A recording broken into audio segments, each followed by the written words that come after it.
Adventures in time and space, told in future tense.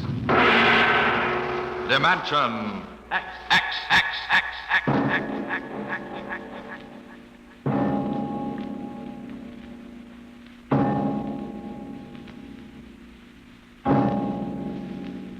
The mind of man is still an unprobed field.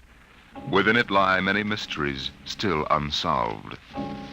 But there are men today, psychologists now experimenting with telepathy, hypnosis, thought transference, who believe that in the future we may discover the existence of a force of the mind more powerful than any force the world has ever known.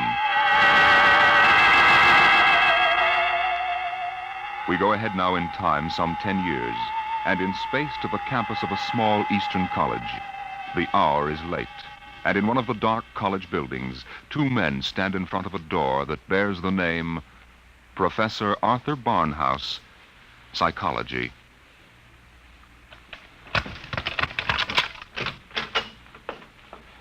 Well, here you are, Clinton. Thank you, Major. Here are the keys to the professor's desk and files. I guess you inherit everything now. You might as well dictate a full report while everything's still fresh in your mind. I'll wait and see you home. Oh, no, that isn't necessary. I'll be all right. You sure? After what's happened tonight, we wouldn't want you to have an accident, too. Major, after what happened tonight, I have a hunch the whole world is ripe for an accident. I'm afraid you're right, Clinton. Well, good night. Good night.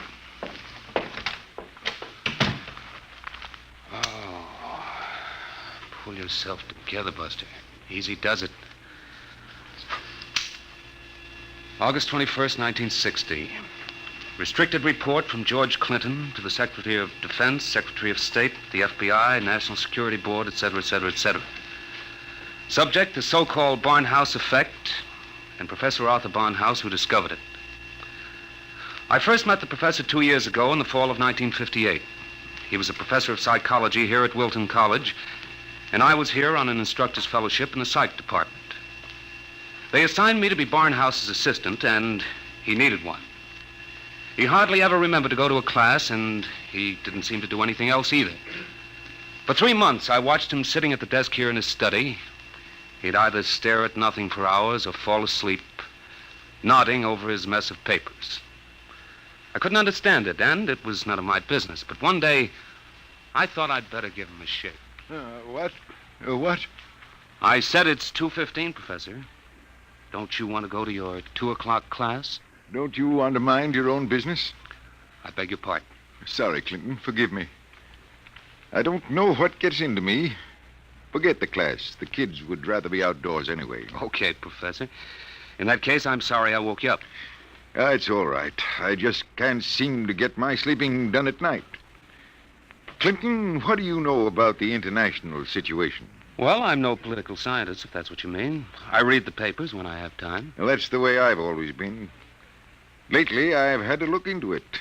I stay up nights looking into it. Professor, I don't want you to take this personally or anything, but... Well, sir, I wonder if you'd mind if I asked to be transferred. You mean you'd rather work with somebody else in the department? Oh, no, sir, it's not that. I think maybe there's a chance for a psychologist to work on that government project. Government project? Oh, yes, that army thing. Yes, sir. They're trying to develop robot pilots for the new fighter rockets so they'll be expendable. Oh, yes. Something else designed to replace men. Yes, sir, and you know it's a funny thing. The robots work just like human brains. They get overworked or overloaded or something, and they have nervous breakdowns. Now, if I could only find out what drives those electronic brains crazy, why, I'd feel Clinton, that I was...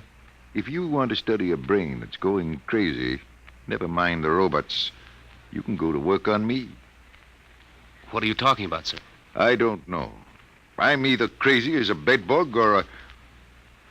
Clinton, I wish you'd help me find out. Are you serious, Professor? I never was more serious in my life. I'm afraid I'm going out of my mind. But why? What makes you think so? This is what makes me think I'm crazy. Those dice?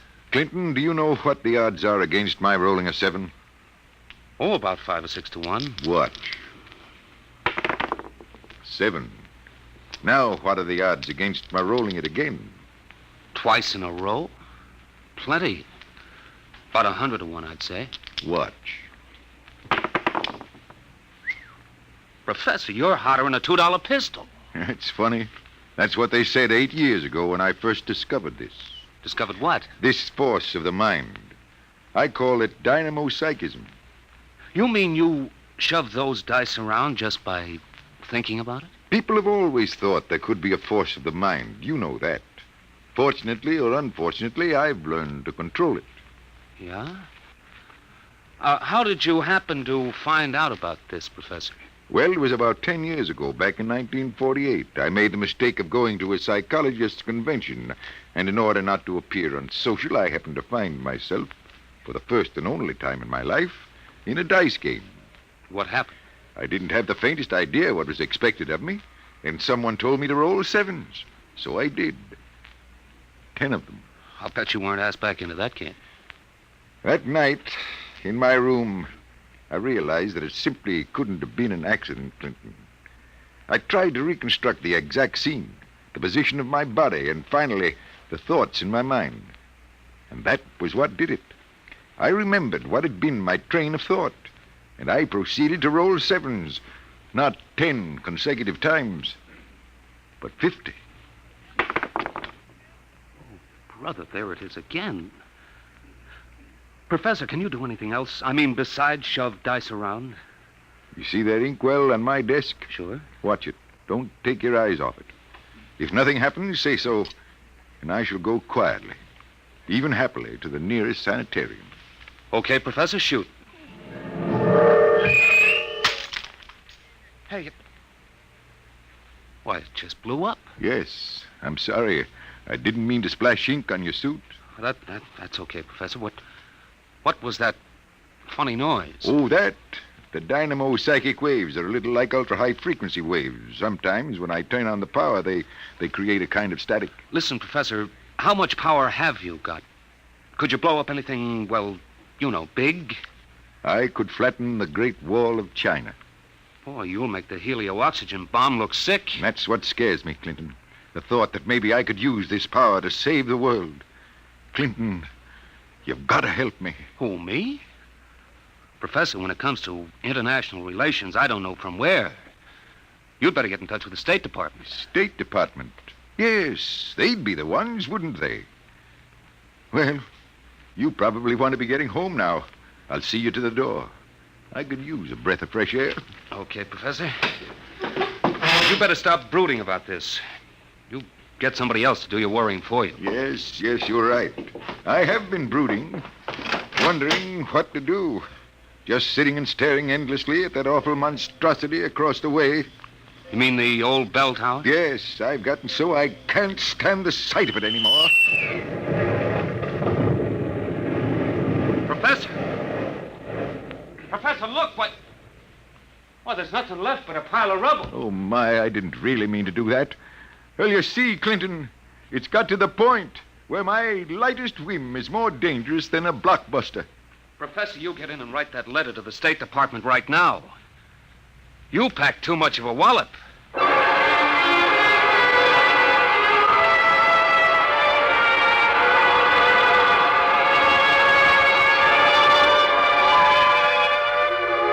Professor Barnhouse mailed his letter, and things happened fast. The long arm of the Army reached out, and within 5 days, the two of us were deposited in an old mansion in Virginia, surrounded with a barbed wire fence and 20 guards, and labeled top secret. As soon as they'd seen a couple of small demonstrations, they set up a big test of dynamo psychism, and the professor was a very important guy. You could see him getting more unhappy every day. General Barker, I've got to talk to you. Just a minute, Professor. We're cleaning up the last details in Operation Brainwave. We'll roll at 1400 hours tomorrow. At 1400 what? 2 o'clock tomorrow afternoon. Robot-controlled fighter rockets will take off at exactly 1400 minus 10 and appear over the target at 1400.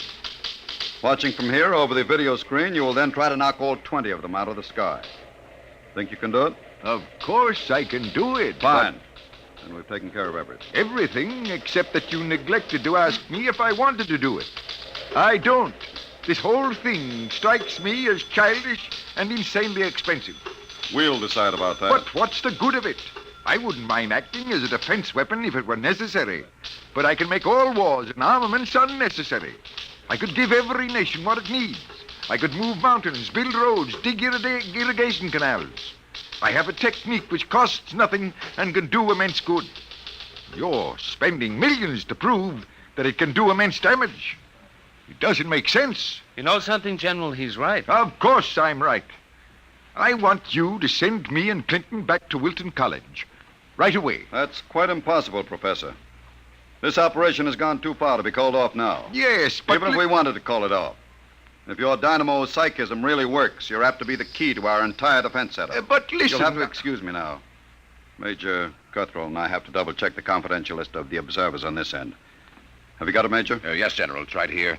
Alberts, Barker, Bernstein, Carter, Clinton, Cuthrell, Holbrook, Lawrence, Stein, Williams. Check.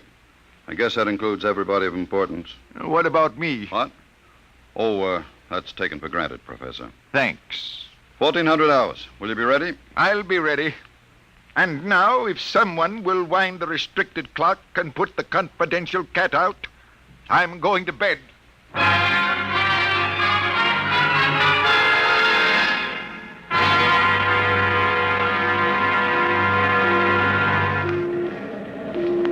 YDR to brainwave control. Observation plane to brainwave control. Come in, please. That's McKinley in the observation plane. Cut me in. Hello, McKinley. Reading you clear on the speaker. Everything all right? All okay, General. Takeoff uneventful. Fighter rockets now flying on course in perfect formation. Altitude 5,000 feet. Airspeed 865. Visibility unlimited. Are you tracking us? We've got you on radar. Haven't picked you up on the video screen yet. What's your estimated time of arrival over at the target? ETA, 2 minutes. Check. Remember, McKinley, the observation plane is not to enter the target range. Veer off and circle at the 10-mile limit. Bring the rockets overhead by remote control. Check. Observation signing off. 1 minute, 45 seconds to go, Professor Barnhouse. Are you in good shape? I'm all right, General. Good. You can all take our places in front of the video screen now. You sit here, Professor, in the center. Major Cuthrell, will you turn on the video screen? Right, General. Nothing yet, just empty sky. Hold it. I hear him coming in. There are 20 of them, Professor. You think you can knock them down at this altitude? Distance has nothing to do with it. I don't want anything to go wrong. You're sure you feel all right? General, I know I can do it. If that's all that's worrying you, let's call the whole thing off and save $20 million. There they are. They're coming in. Get ready, Professor. 10 seconds. 9, 8, 7, 6, 5, 4, 3, 2, 1. Now, wide open, Professor. Well, go ahead, Barnhouse. Knock them down. I did. Nonsense.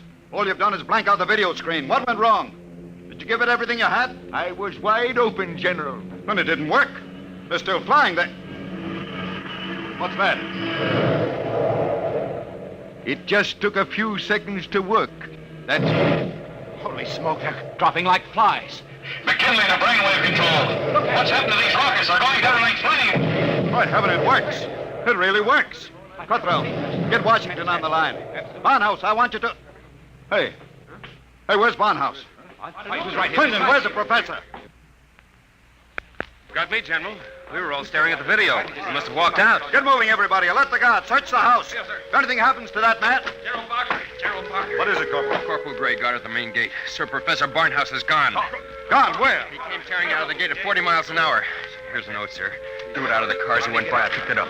Let me see it, quick. What got into that man? What does he say, General? Gentlemen, as the first superweapon with a conscience, I'm removing myself from your national defense stockpile. Setting a new precedent in the behavior of ordnance, I have humane reasons for going off. Signed, At the Barnhouse.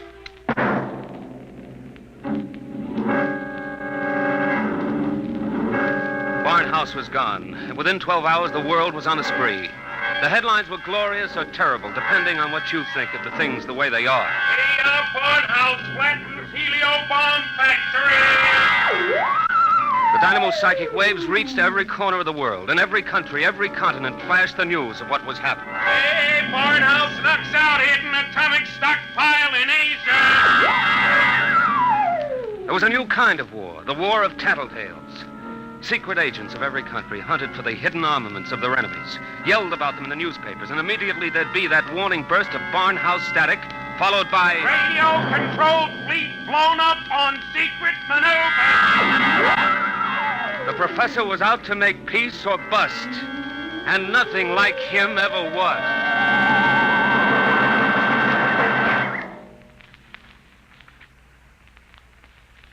Look, Major Cuthrell, I told the FBI and the Army everything I know weeks ago. I've answered questions till I'm blue in the face. I didn't come here to ask questions, Clinton. I came to ask for your help. My help? That's right. To find Barnhouse. What if I don't want to? If you're his friend, I think you'd better. Why pick on me? You've got the FBI, the police, and Army intelligence. Why can't you find him yourselves? We're trying. But you know the man well. You could spot him where we wouldn't. And you're the only one who can. Maybe. But why should I? Wherever he is, I think he's doing fine. He's making war impossible, and I like it. So do I. Yes?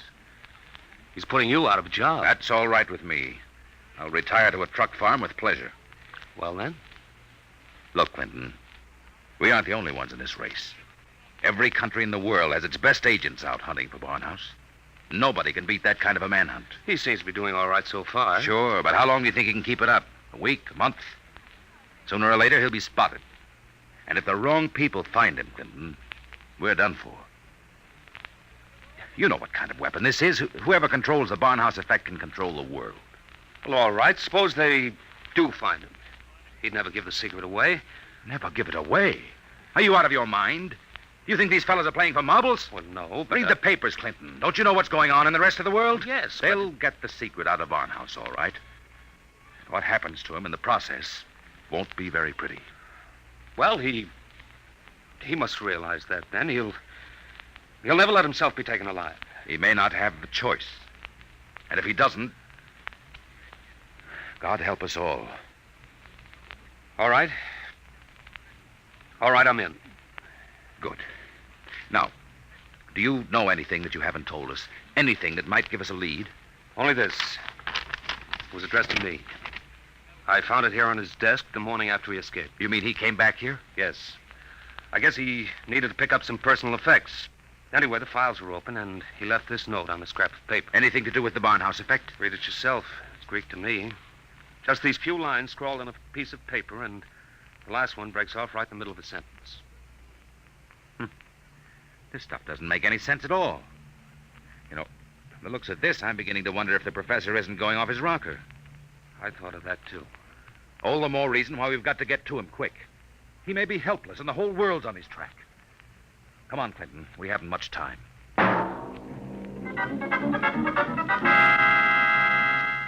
You say you do recognize this photograph, Mrs. Reardon? I tell you, it looks like Mr. Balfour's. He had the second floor front room for quite a while, but he left, I should say, about a week ago. Say, is he wanted for something? Yes, if he's the man I think he is. Well, now, I'd say you're looking for the wrong fella. That Mr. Balfour, he couldn't be a criminal. Why, he wouldn't even harm a fly. He spent all his time in his room, just thinking.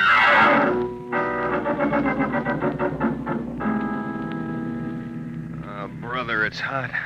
What a way to spend an August afternoon, huh, Major?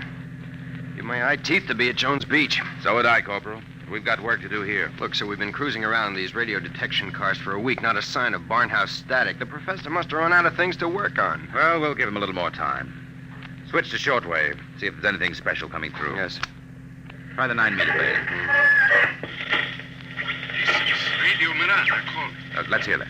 Our American enemies who have hidden behind the unjust and diabolical persecution by Professor Arthur Barnhouse will tyrannize us no I more. wonder if the professor's out of Today, this. our glorious leader takes up his residence in a shelter, shielded with lead against all dynamo psychic rays.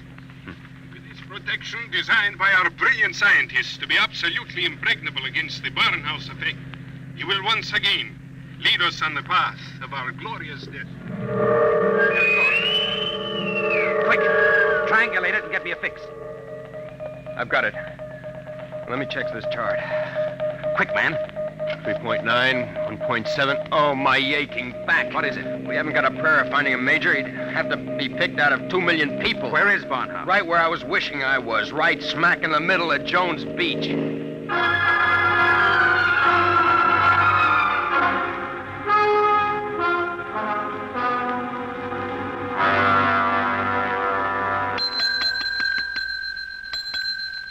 Sorry, gents, we're full. No more rooms tonight. We don't want a room. Do you recognize this picture? Who wants to know?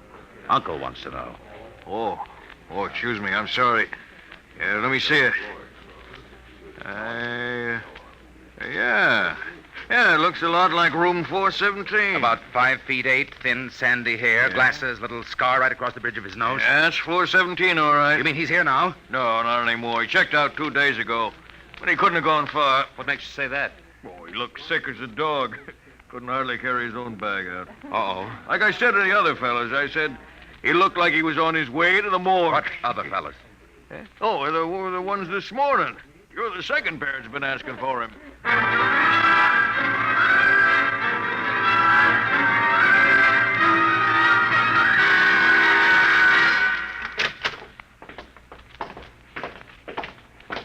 Here we are, Ward 15. This way, gentlemen. You're sure he's here, nurse? Oh, yes. Thank heaven we're in time. Well, I wasn't on duty when he came in, but one of the other girls told me he collapsed in the street. The ambulance brought him in. Poor guy. He must have really had it rough. Oh, here you are. Bed number 78. This is your man. Wait a minute. This isn't Barnhouse. But I was perfectly sure. Oh, wait, let me check his chart. Dismissed 8 p.m. Only an hour ago. Oh, dear, now I remember. Remember what? If he was sick, why did you let him go? Well, 2 of his friends came and took him away. They didn't want him in the charity ward. They said they'd make sure that he was taken care of.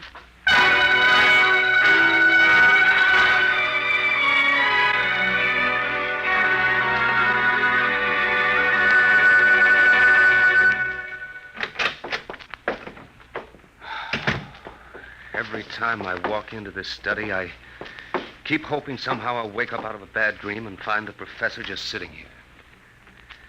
Major, is there anything we haven't covered? Nothing. The police, the FBI, the air patrols, the docks, the railroad stations, everything. Not even a flea could get through this dragnet. I hope. Then I guess we sit. We sit. Maybe something will come in.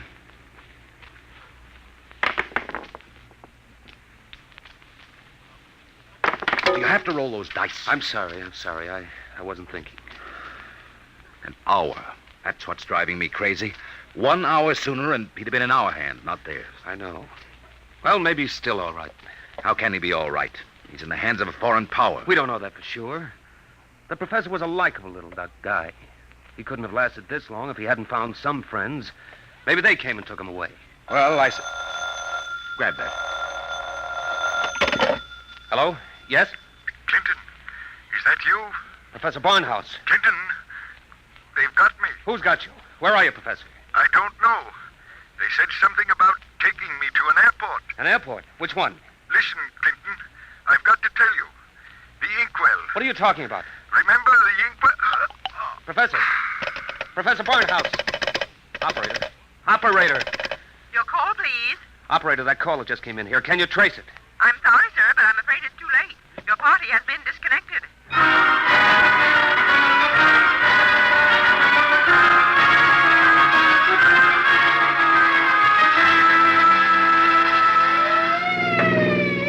Where are we headed?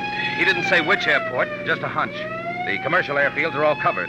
But there's a little private field out here, I remember. Hasn't been used in years. Better be the one. They didn't have too much of a start on us. Maybe we'll make it in time.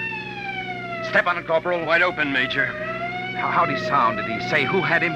No, all he got out was airport and something about an Major, airport. Mr. Clinton, there's a tail light up ahead. Must be another car going like the devil. You're right, I see it. They're turning into the airfield. Come on, faster. Hold everything. Look up ahead. They're switching the floodlights on at the field. There's the plane down at the other end, all warmed up and ready to go. We'll never make it on the road. Hang on, I'm going through the fence. Right.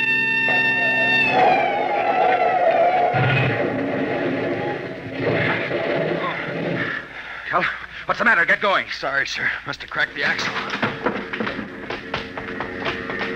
They're taking off. Get out the submachine gun. You can't. Barnhouse is in that plane. You'll kill him. We've got to take that chance. That plane's headed straight for us. Hit the dirt. Get that gun working, Corporal. Aim for the propeller.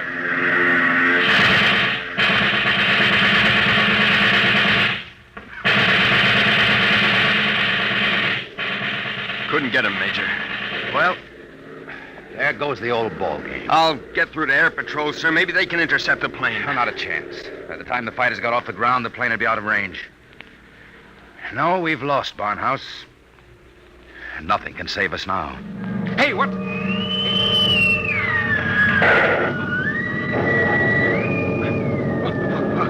What hit me? Clint, now, are you all right? Yeah, sure. The plane. It's gone. I know. Barnhouse blew it right out of the sky. He wouldn't let himself be taken alive. Boy, he really did it the hard way. Poor guy. He shouldn't have had to be a hero. All he ever wanted was peace. Peace? What's that? Now the arms race will start all over again. And with Barnhouse gone, what's left to stop it?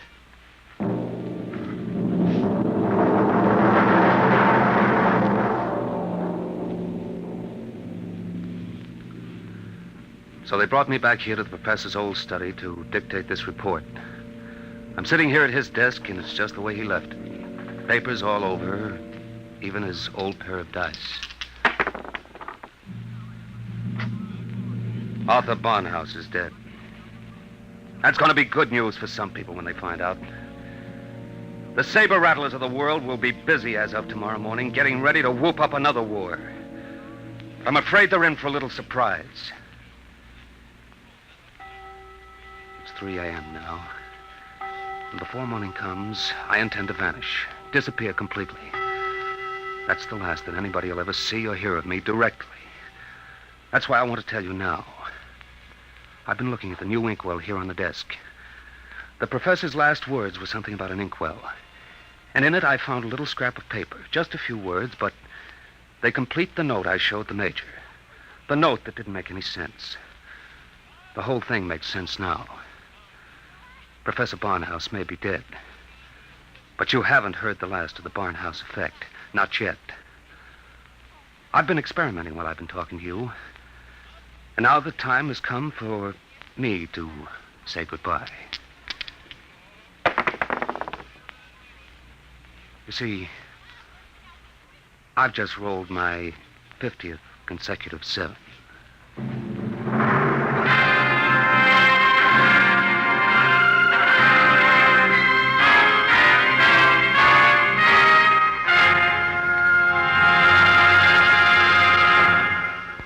You have just heard Report on the Barnhouse Effect by Kurt Vonnegut, Jr. An adventure in time, space, and the unknown. Dimension X. Next week, the strange story of the interspace rocket Star Cloud, which vanished mysteriously behind the Great Galactic Barrier in the year 1986. What happened to it and to its crew? We'll tell you next week.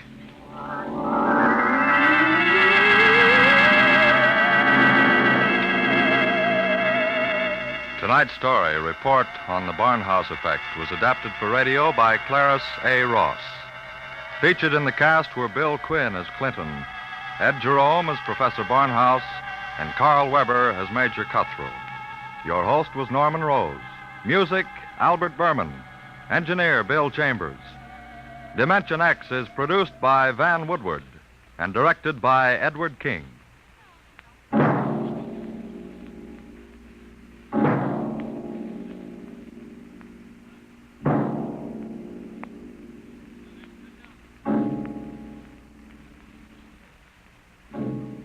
Tomorrow, hear Sam Spade. Now it's Truth or Consequences on NBC.